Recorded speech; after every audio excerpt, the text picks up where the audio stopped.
ما بتخلاش جلسات المصريين من الأمثال والحكم اللي بتتماشى مع المواقف، ومن الأقوال المأثورة والأمثال الشعبية اللي بنسمعها أبرزها دلق القهوة خير.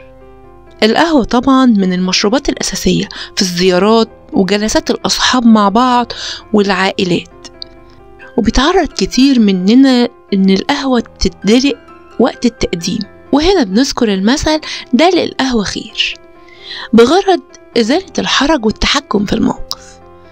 إيه بقى علاقة دلق القهوة بخير؟ وبما إن لكل كلمة أو مثل أصل وحكاية مثل دلق القهوة خير، اللي ما يعرفوش كتير إن دلق القهوة ما بيرتبطش لا بخير ولا بشر. انطلق مثل دلق القهوة خير من أحد قصور الأثرياء في مصر، اللي كان مشهور بإن الضيوف بتجيله كتير جدا، وكانوا من النبلاء والأثرياء.